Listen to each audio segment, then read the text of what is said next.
Alors, bonjour les enfants, on se retrouve aujourd'hui pour l'explication des exercices, donc du son œil et ouïe. Donc, vous prenez vos fiches et on va expliquer les exercices. Voilà.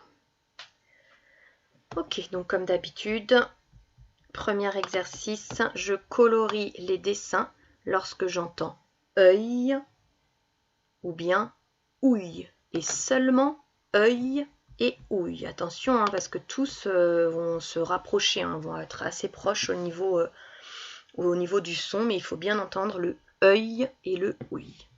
Alors, je commence. Premier dessin, oreille. Ah, mince.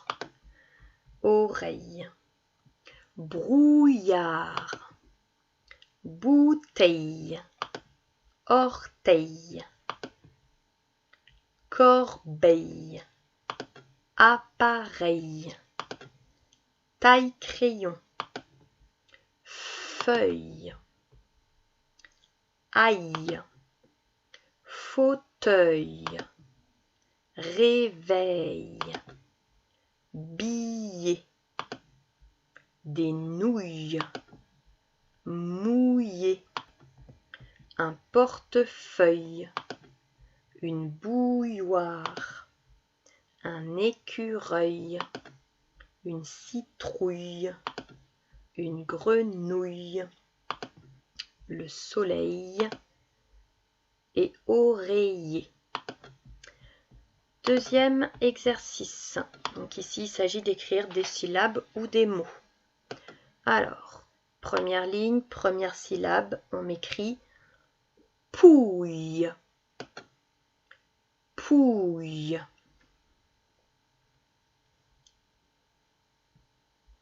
Un petit peu plus loin sur la ligne, vous pouvez écrire reuil. Reuil. On passe à la deuxième ligne. Sur la deuxième ligne, vous pouvez écrire naille. Donc là, c'est le son aïe. Naille. Un petit peu plus loin sur la ligne, là, je vais vous demander d'écrire des mots, donc des noms qui vont être accompagnés d'un déterminant. Faites bien attention au déterminant. Il va vous indiquer s'il faut un seul L ou deux L. La paille. La paille. Troisième ligne, un écureuil. Un écureuil. Un petit peu plus loin sur la troisième ligne, on écrit la grenouille. La grenouille. On se rappelle donc, si j'ai un déterminant masculin, un seul L. Si j'ai un déterminant féminin, deux L. Et si le son est à la fin du mot et que c'est au féminin, je n'oublie pas le E à la fin de œil ou de ouïe. Alors, troisième exercice, je retrouve œil, je le colorie. Alors, vous pouvez prendre une couleur, là, ils ne l'ont pas indiqué. Mais voilà, par exemple, vous prenez du rouge pour œil, et dès que vous voyez œil, vous coloriez en rouge. Puis vous prenez du vert, et puis dès que vous voyez ouïe, vous coloriez en vert. Voilà. Exercice suivant. Alors, donc c'est un petit peu la même chose qu'avant, sauf que ce n'est pas dans un tableau, c'est une liste de mots. Donc là, dès que je vois les lettres et les sons œil avec un L ou deux L, je colorie en rouge et je prends du bleu pour retrouver les lettres O-U-I-L ou O-U-I-2-L pour ouïe. Exercice numéro 5. J'ai mes petites étiquettes, je découpe les étiquettes. Si j'entends œil, je colle ici. Si j'entends ouïe, je colle ici. Sixième exercice. Donc là, ce sont des mots, quelques syllabes, hein, teuil, seuil. Mais c'est vrai que feuille, rouille, ça peut être des mots, mouille. Donc vous prenez une couleur différente pour chaque mot ou syllabe et vous les coloriez proprement. Voilà.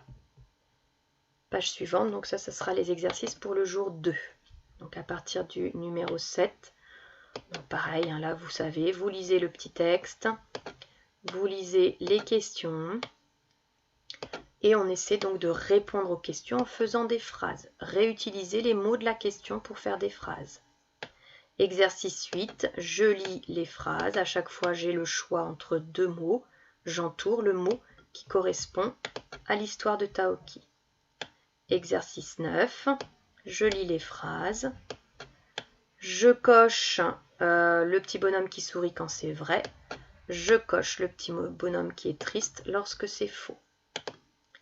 Exercice suivant. Alors, voilà, nouvel exercice. Donc, ça fait un petit moment déjà, mais depuis le retour des vacances d'avril, je vous avais demandé donc de travailler sur la notion de verbe. Donc, je vous avais montré des petites vidéos, je les ai remises ici pour vous faire un petit rappel. Donc, un verbe dans une phrase, c'est ce qui exprime une action. Hein. Donc, vous devez en fait ici colorier les verbes. Ce sont donc les mots qui expriment ce qui se passe. Donc, par exemple, elle lève le doigt. Donc, que fait-elle? Elle lève le doigt. Il lance la boule. Donc, quand vous imaginez quelqu'un en train de lancer une boule, il faut que vous vous disiez, tiens, quelle est l'action? L'action, le mouvement, c'est lancer. Voilà, donc vous coloriez les verbes à chaque fois dans cet exercice. Donc, n'hésitez pas à revoir les petites vidéos ou les petits affichages que je mets en pièces jointes donc dans le Padlet que vous avez maintenant. Exercice numéro 11, donc celui-là on le connaît, on prend son livre de Taoki, on relit l'histoire et puis grâce à ça on sait reconnaître quels sont les personnages qui sont remplacés par le il avec un S ou il sans S. Et ici le L. Vous pouvez dire à l'oral à papa et maman, les personnages, ou bien vous pouvez les écrire, si papa et maman sont occupés. Exercice numéro 12, donc on prend les étiquettes qui sont mélangées, on les remet dans l'ordre, on n'oublie pas qu'une phrase commence par une majuscule et se termine par un point. Et enfin l'exercice numéro 13, je mets un petit point jaune dès que je vous ai donné le mot. Et donc ici, j'ai l'écureuil. Bon, je voulais le jaune, mais je mets le bleu. Donc, pardon, l'écureuil. Une feuille. Une grenouille. Et une citrouille. Voilà, à vous de jouer maintenant. Bonne journée.